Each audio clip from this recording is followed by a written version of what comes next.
அஸ்ஸலாமு அலைக்கும். இன்றைக்கி ராபியா குக்கிங்கில் என்ன செய்ய போகிறோம் அப்படின்னு பார்த்தீங்கன்னா, ஒரு பீஃப் சம்பல் தாங்க செய்ய போகிறேன். இது நிறைய பேருக்கு தெரியும்.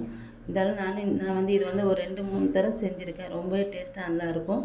அது இப்போ நான் திரும்ப அதை வீடியோ போடலான்னு சொல்லிட்டு செய்ய போகிறேன். வாங்க அது எப்படி செய்கிறது சொல்லிட்டு பார்க்கலாம். நான் 1/2 kg பீஃப் எடுத்திருக்கேன். இது வந்து போன்லெஸ் எடுத்துக்கோங்க. முள் கொஞ்சம் கூட இல்லாமல் போன்லெஸ் வந்து ஒரு 1/2 kg. இதை வந்து சின்ன சின்னதாட்ட நான் கட் பண்ணி எடுத்துக்கிறேன். இது வந்து தண்ணினால் நல்லா கழுவிட்டு நல்லா தண்ணியை வடித்து எடுத்து வச்சுக்காங்க. இதுக்கு எல்லா பாத்திரமேட்டு நம்ம செய்கிறதுக்கு எல்லாத்துக்குமே எல்லா பாத்திரமும் நல்லா துடைச்சிட்டு நல்லா காஞ்ச பாத்திரமாக இருக்கணும். அப்போ தான் இது வந்து 1 மாதம் வரைக்கும் கெட்டு போகாது. இப்போ இந்த கறியை வந்து நான் கட் பண்ணிட்டேன். இப்போ இதில் மசாலா எல்லாம் சேர்த்துடலாம். நான் வந்து 1 ஸ்பூன் இஞ்சி பூண்டு பேஸ்ட் சேர்த்துருக்கேன், 1 ஸ்பூன் மிளகாத்தூள், அடுத்து 1 ஸ்பூன் கரம் மசாலா, 1/4 ஸ்பூன் மஞ்சள் தூள், அடுத்து கரம் மசாலா சேர்த்துக்கிறேன். அடுத்து வந்து தேவையான அளவு உப்பு சேர்த்துட்டு இதை வந்து நல்லா கலந்து விட்டுக்காங்க. கலந்து விட்டுட்டு இதில் தண்ணியெல்லாம் ஊற்ற வேண்டாம். இதிலேட்டு தண்ணி ஊறும், அதுலேயே வந்து வெந்துடும் வந்து கறி வந்து.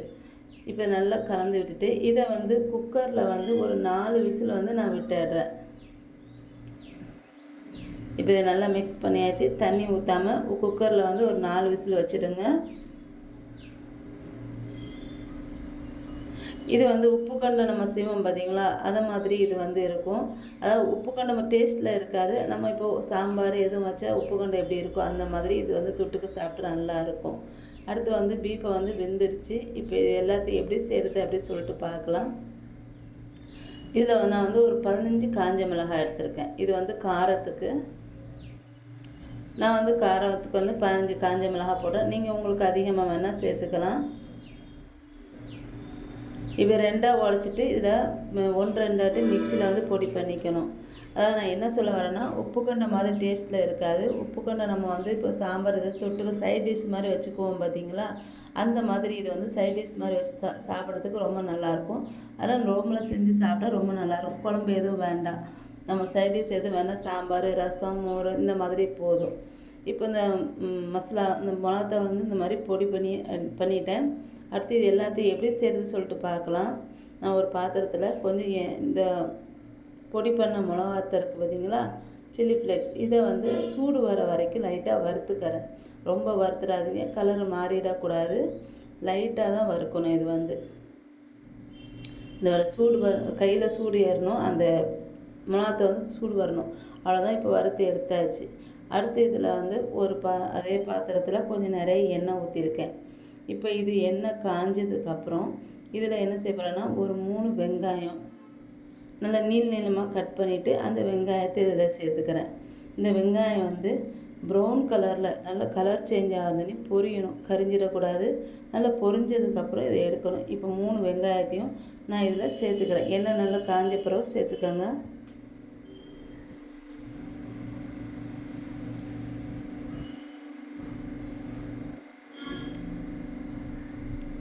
பாருங்க நல்லா பொரியுது. இப்போது இந்த பாருங்க பொரிஞ்சிருச்சு. நல்லா பொரிஞ்சதுக்கப்புறம் இப்போ இதை எடுத்துடலாம்.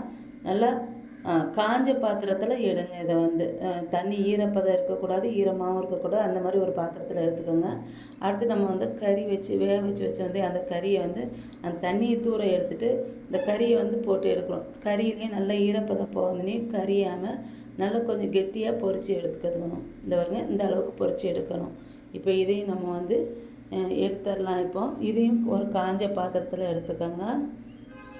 ஈரமாக இருந்துச்சுன்னா சீக்கிரம் கறி கெட்டு போயிடும். இந்த காஞ்ச பாத்திரத்தில் நம்ம சுத்தமாக வச்சுருந்தோம்னா அது வந்து சீக்கிரம் கெட்டு போகாது.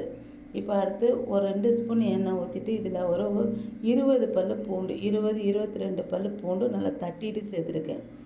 இது வந்து நல்லா பொரியணும் இந்த பூண்டு வந்து. அடுத்து இதிலேட்டு ஒரு கை நிறைய கருவேப்பிலை, இது கொஞ்சம் பொரிஞ்சதுக்கப்புறம் கருவேப்பிலை வந்து ஒரு கைப்பிடி நிறைய போட்டுக்கோங்க.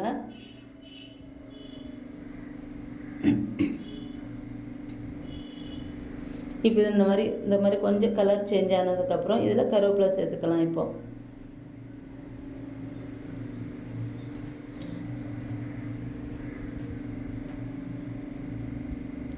இது வந்து நல்லா வாசனைக்கும் நல்லா டேஸ்ட்டுக்கும் இந்த கருவேப்பிலையும் பூண்டு வந்து சேர்க்குறது.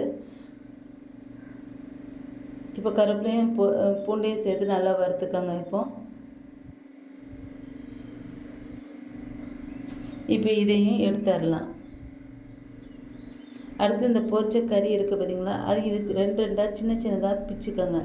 பிச்சுட்டு ஒரு ஜார் நல்லா காஞ்ச ஜாரில் நல்லா ஜாரை வந்து நல்லா ஈரப்பதம் இல்லாமல் தொடச்சி எடுத்துக்கோங்க. அதில் போட்டு நான் வந்து இதை வந்து பொடி பண்ண போகிறேன். பாருங்கள், ஜாரில் கொஞ்சம் கூட ஈரம் இருக்கக்கூடாது.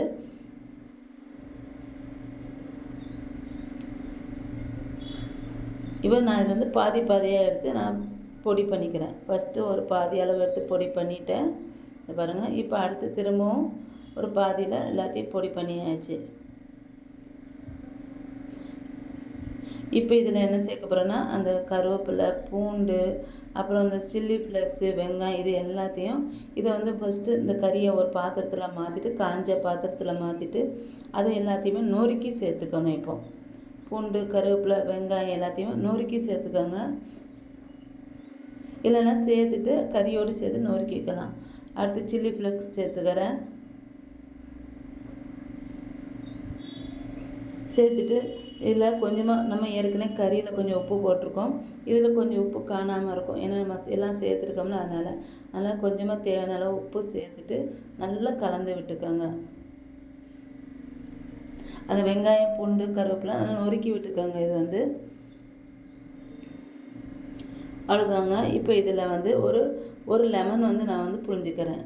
சின்ன லெமனாட்டு ஒரு ஃபுல் லெமன் வந்து புழிஞ்சிக்கிறேன். இப்போது விதை சேர்க்காமல் புழிஞ்சிக்காங்க.